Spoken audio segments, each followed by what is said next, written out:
సూర్యదేవా అమేయ ప్రభావా దయా దివ్య పాశ అనంత ప్రకాశ నమో సూర్యదేవా అమేయ ప్రభావా. అసలు శాస్త్రములన్నీ ఎందుకు వచ్చాయంటే ఆ మనసుని శుద్ధి చేయడానికి వచ్చాయి. ఎందుకంటే మీరు ఒకటి ఆలోచించండి, మనుష్య జన్మ ఎందే కదండి అసలు పరమేశ్వరుణ్ణి చేరుకోవడానికి ఉపాసన చేయడం అన్న మాట ఎవరికి వర్తిస్తుంది? ఒక్క మనుష్యుడికే. శాస్త్రాలన్నీ ఎవరి కోసం? గురువుల ఉపదేశాలన్నీ ఎవరి కోసం? కేవలం మనుష్యుల కోసం. ఎందుకు మనుష్యులకే ఉపదేశం అంటే, నువ్వు తరించడానికి కావలసినటువంటి స్థితికి ఎదగడం కూడా ఒక్క మనుష్యుడి చేతిలోనే ఉంది. అందుకని మనుష్యుడికి ఉపదేశం చేస్తారు. శాస్త్రాలన్నీ మనుష్యుడి కోసం వచ్చాయి చదువుకోమని తప్ప ఏదో ఒక్క స్థాయిలో ఆగిపోమ్మని రావు. కాబట్టి అటువంటప్పుడు మనసుతో అసలు ఈశ్వరమూర్తిని పట్టుకోవడం కష్టం. కానీ సూర్యుడి విషయంలో ఇంత కష్టం పోతుంది. పోయి ఏమైపోతుందంటే, మీరు నోటితో ఆదిత్య హృదయం చదువుతూ అలా చూస్తున్నారనుకోండి, మీ ప్రయత్నం అక్కర్లేదు, అది వెలుగుల ముద్ద అదే లాగేసుకుంటుంది. మీ మనసుని అది లాగుతుంది. అది విచిత్రం. ఎర్రటి బింబం పైకొస్తోంది అనుకోండి, ఆ బింబం వంక చూస్తూ ఆ ఎర్రటి కాంతి వస్తుంటే ఎప్పుడైనా వెళ్ళాలి జీవితంలో, విడితేనే దాని అందం. అసలు ఆ సూర్యరశ్మితో ప్రాచీనులు ఎన్ని ప్రయోగాలు చేశారో. మనకి వరంగల్ పక్కనే దేవాలయం ఉంది, రామప్ప దేవాలయం అని, పరమాద్భుతం. నేనైతే అంటాను, ప్రతి కుటుంబంలో కూడా పిల్లని తీసుకొని రామప్ప దేవాలయం చూసి తీరాలందరూ. అటువంటి శిల్పకళా చాతుర్యం. దేవాలయం అంతరాలయం అంతా చీకటిగా ఉంటుంది, బయట మాత్రం నల్లటి స్తంభాలు ఉంటాయి.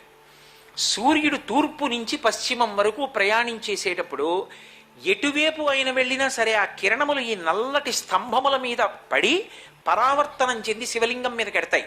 మీరు ఎక్కడ నిలబడి చూడండి, శివలింగం మాత్రం వెలిగిపోతూ కనపడుతూ ఉంటుంది.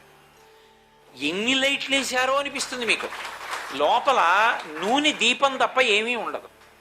కానీ సూర్యోదయం నుంచి సూర్యాస్తమయం వరకు సూర్యుడు ఎటు తిరిగినా సరే సూర్యకాంతి మాత్రం వెళ్ళి మళ్ళీ శివలింగం మీద పడిపోతుంది. సూర్యుడు తన కిరణముల చేత పగలంతా కూడా శివలింగాన్ని సేవిస్తూ ఉంటాడు. ఆ శివలింగ దర్శనం ఆరోగ్యప్రదాయం కాకపోతే ఏమవుతుంది? అసలు పరమాద్భుతం. కాంచీపురంలో ఎక్కడో ఏకాంబరేశ్వరలింగం ఉంటుంది, ఎక్కడో సూర్యోదయం అవ్వడానికి అవకాశం ఉండి అంత దూరం వరకు మంటపం ఉంటుంది. అంత దూరంలో మంటపానికి చిన్న కన్నాలు ఉంటాయి. ఉత్తరాయణ పుణ్యకాలం ప్రవేశించగానే కన్నాల్లోంచి సూర్యకిరణం బయలుదేరితే అర్చకులు కిరణంతో పాటు నడుస్తారు. బాలార్క కిరణం వెళ్ళి వెళ్ళి వెళ్ళి వెళ్ళి వెళ్ళి వెళ్ళి ఏకాంబరేశ్వర లింగం పాదాల మీద పడి తల వరకు వెళ్ళి పైకెక్కి అంతర్ధానం అయిపోతుంది. పూర్వం దేవాలయాలు సూర్యకిరణ ప్రసారానికి అనుకూలంగా అంత అద్భుతంగా కట్టారు. అసలు సూర్యోదయాన్ని చూడడం ఒక గొప్ప ఉత్సాహవంతమైనటువంటి విషయం జీవితంలో. అసలు ఎన్నో అక్కర్లేనివి చూస్తాం, కానీ ఒక్కసారి కుటుంబంతో విశాఖపట్నమో లేకపోతే ఇంకో మీకు నచ్చిన ఊరో సముద్రం ఉన్నటువంటి ప్రాంతానికి వెళ్ళి చూడాలి సూర్యోదయం అంటే. ఎందుచేత అంటే మిగిలిన చోట్ల కనపడడానికి, సముద్రం ఉన్న చోట సూర్యబింబం కనపడడానికి చాలా తేడా ఉంటుంది. అసలు ఆ బింబం వస్తుంటే, ఆ ఎర్రటి బింబం వస్తుంది, వచ్చి ఎర్ర బింబం కొంచెం ఆకాశంలో పైకెక్కి నీటికి దూరం అవుతుంది, నీటి నుంచి పైకెక్కుతుంది, నారింజ రంగులోకి వెళ్ళిపోతుంది. అప్పుడు కూడా మీరు చూడొచ్చు మాంసనేత్రంతో.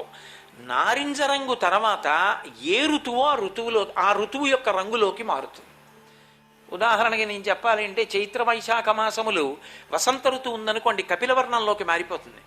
ఆ కపిలవర్ణం తీసేసుకునే ముందు ఇంకా దుర్నిరీక్షుడు, ఇక మీకు మాంసనేత్రం చేత చూడడానికి యోగ్యుడు కాడు, మారిపోతాడు. ఇక అప్పుడు కంటితో చూశారనుకోండి, కన్ను నీరు విడిచిపెట్టేస్తుంది, అంతకంతలో మారిపోతాడు.